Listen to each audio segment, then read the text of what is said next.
ان کو تو پیسوں سے مطلب ہے جو آپ نے ان کو دے دی۔ ہر بندہ خود اللہ رب العزت سے مشورہ کر سکتا ہے، اور جو آپ صلی اللہ علیہ وسلم نے دعا سکھلائی ہے وہ لمبی دعا ہے، تو اس کو جو ہے نا وہ پڑھ لیں۔ تو بعض اوقات انسان کسی کام کے کرنے کا ارادہ کرتا ہے،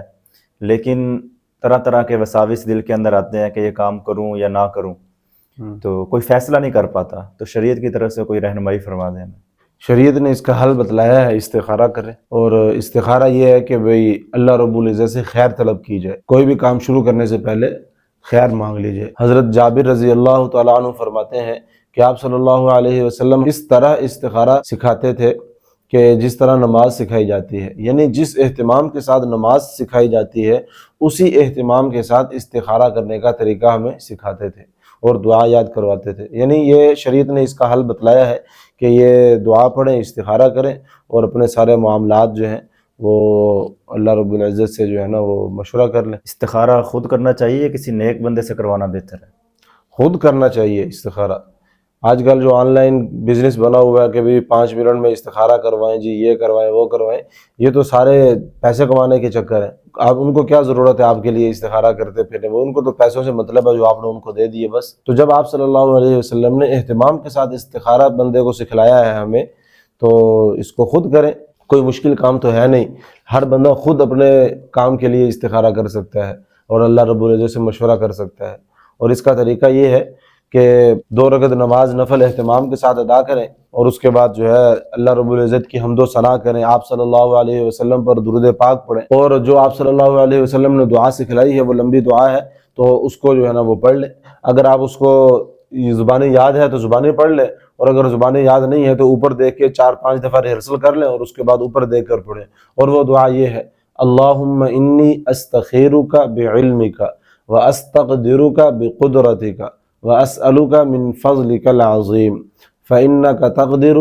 ولا اقدر وتعلم ولا اعلم وانت علام الغیوب اللہم ان کنت تعلم ان هذا الامر خیر لی فی دینی ومعاشی وعاقبت امری فاقدرہ لی ویسرہ لی ثم بارک لی فی وَإِن كُنْتَ تَعْلَمُ أَنَّ هَذَا الْأَمْرَ شَرٌّ لِّي فِي دِينِي وَمَعَاشِي وَعَاقِبَةِ أَمْرِي فَاصْرِفْهُ عَنِّي وَاصْرِفْنِي عَنْهُ وَاقْدُرْ لِيَ الْخَيْرَ حَيْثُ كَانَ ثُمَّ أَرْضِنِي بِهِ۔ تو یہ دعا ہے، یہ دعا پڑھیں، اور اس دعا کا ترجمہ یہ ہے کہ اے اللہ، میں تیرے علم کے ذریعے تجھ سے بھلائی مانگتا ہوں، تیری قدرت کے ذریعے سے قوت چاہتا ہوں، اور تجھ سے تیرے عظیم فضل کا سوال کرتا ہوں۔ بلا شبہ تو ہی قادر ہے، میں قدرت نہیں رکھتا، تو ہی جانتا ہے اور میں جانتا نہیں، تو غیبوں کا جاننے والا ہے۔ اے اللہ، اگر تو جانتا ہے کہ یہ کام میرے دین و دنیا اور میرے کام کے انجام دینے میں بہتر ہے تو اسے میرے قابو میں کر دے اور اس کو میرے لیے آسان کر دے، پھر اس میں میرے لیے برکت ڈال دے۔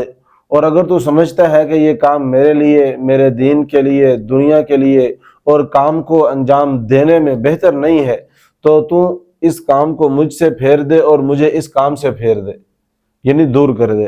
اور میرے لیے بھلائی مقرر کر دے جہاں سے بھی ہو، اور پھر مجھے اس میں خوش بھی کر دے۔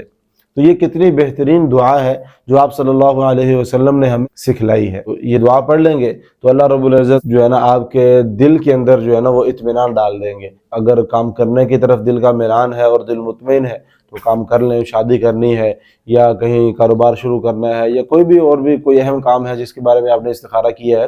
تو اگر کام کرنے کے پر دل مطمئن ہے تو کر لیں، اور اگر دل مطمئن نہیں ہو رہا، شرح صدر نہیں ہو رہا، تو آپ اس کام کو چھوڑ دیں۔ یہی استخارہ ہے، کوئی مشکل کام تو ہے نہیں۔ یہ جو کہا جاتا ہے کہ استخارے کے بعد سونا چاہیے اور خواب کے اندر جو ہے وہ حقیقت پتہ چلے گی، استخارے کے اندر اصل چیز دل کا اطمینان ہے کہ اگر دل کام کرنے پر مطمئن ہے تو کر لیجئے، یہی استخارہ ہے۔ اور اگر مطمئن نہیں ہے کام کرنے پر، دل اس کام سے اکتا رہا ہے، پھر رہا ہے دل، تو اس کام کو چھوڑ دیں۔ اس کا مطلب یہی ہے کہ استخارہ جو ہے نا وہ اس کے اندر یہی بات آ رہی ہے کہ بھئی یہ اس کام کے اندر خیر و برکت نہیں ہے۔ لہٰذا اصل چیز جو ہے وہ دل کا اطمینان ہے، کہ وہ دل کا اطمینان خواب کے ذریعے حاصل ہو جائے تو بھی ٹھیک ہے، اور اگر بغیر خواب کے حاصل ہو جائے تو بھی ٹھیک ہے۔ اگر استخارہ تو کر لیا لیکن قلبی اطمینان پھر بھی حاصل نہیں ہوا، دیکھیں اگر ایک دفعہ کرنے سے اطمینان حاصل نہیں ہوا تو دوسری دفعہ کر لیں، تیسری دفعہ کر لیں، 7 دن تک جو ہے اس کا اہتمام کریں استخارے کا، تو انشاءاللہ اللہ رب العزت دلی اطمینان عطا فرما دیں۔ استخارے کا کوئی خاص وقت ہے؟ نہیں، کسی بھی وقت کیا جا سکتا ہے، جب آسانی ہو اس وقت آپ کر لیں،